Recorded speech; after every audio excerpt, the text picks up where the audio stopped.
নতুন বলতে ডিসেম্বরের 1 তারিখে আমি প্রধান শিক্ষক হিসেবে এখানে যোগদান করেছি। যোগদান করার 1 সপ্তাহ পরেই একদিন দেখি যে আমি অবশ্যই ছিলাম না, ক্লাসে ছিলাম, ক্লাস থেকে এসে দেখি সামনে একজন বসে আছে। এসে দেখি পরে আমার পরিচয় করাই দেওয়ার মতো কেউ নাই। পরে জিজ্ঞাসা করছি যে আপনি কে? পরে স্যার তার সাবলীল ভাষায় জবাব দিল, স্যারের যে আমি নজরুল ইসলাম, পেঞ্চগঞ্জে কর্মরত। সেই দিনকার থেকেই স্যারের সাথে পরিচয়। ওই দিনকার থেকেই স্যারের এই ইংরেজি বিষয়ে আমি অবগত।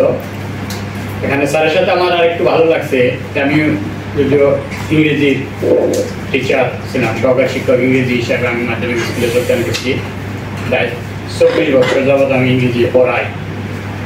কিন্তু আমি এখানে যে জিনিসটা আমার কাছে ভালো লাগছে এবং আমার চোখ খুলে দিছে যে 24 বছর যাবৎ আমি 9, 10 এর ইন্টারমিডিয়েট পর্যন্ত লেভেলের ইংরেজি পড়াই, কিন্তু সেই গতানুগতিক অবস্থার থেকে বাইরে আসতে পারতেছে বাইরে।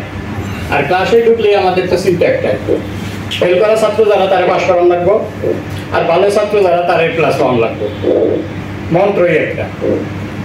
এখন মানে তাকে শেখানোর জন্য, তার স্কিল ডেভেলপমেন্ট করার জন্য যেগুলা দরকার এগুলোর প্রতি আমাদের তেমন কোনো যত্নও থাকে না।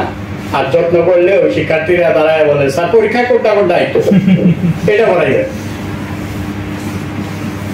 কিন্তু স্যারের সাথে যখন এই বই প্লাস স্যারের কাছ থেকে আমি ধারণা পাইলাম, তখন আমার নিজের ধারণাটা আসলে পরিবর্তন হয়ে গেল যে না, ইংরেজির উন্নয়ন, বাচ্চাদের উন্নয়ন করা সম্ভব। স্যার ক্লাসের জন্য আসবে, দেখা যাবে আমার ওই 70 জন স্টুডেন্টের মধ্যে যদি আমি 50 জন উপস্থিত থাকে, ওই দিন 60-65 জন উপস্থিত হয়ে যাবে। এইভাবে স্যারের সাথে পরিচয়। আর বইটা আমি পুঙ্খানুপুঙ্খ করছি এবং আমি আমার ক্লাসেও এটা প্রয়োগ করার জন্য চেষ্টা করতেছি। খুবই ভালো লাগছে, বাচ্চাদের উন্নয়নের জন্য খুবই একটা ভালো হতো। আর এখন যে স্যার মহতী উদ্যোগটা নিয়ে আমাদের এনআই মেথডে 20 দিনের যে একটা কর্মশালা, মানে পরীক্ষামূলক একটা টেস্ট স্যার হাতে নিছে, এই জন্যে স্যারকে অশেষ ধন্যবাদ। এবং আজকে অনুষ্ঠানে তো আমাদের কথা বলার জন্য আমাদের সর্বজন শ্রদ্ধেয় স্যার আছে, স্যারের কাছ থেকে আমরা এই বিষয়ে আরো মূল্যবান কথা পরামর্শ শুনবো। পাশাপাশি আছে আমাদের জেলা শিক্ষা অফিসের গবেষণা কর্মকর্তা গিয়াসউদ্দিন ভাইয়ের কাছ থেকেও আমরা মূল্যবান কথা শুনবো এবং স্যারের এই কাজে সার্বিক সফলতা, উত্তরোত্তর সমৃদ্ধি কামনা করে আমি আমার বক্তব্য শেষ করছি। আসসালামু আলাইকুম।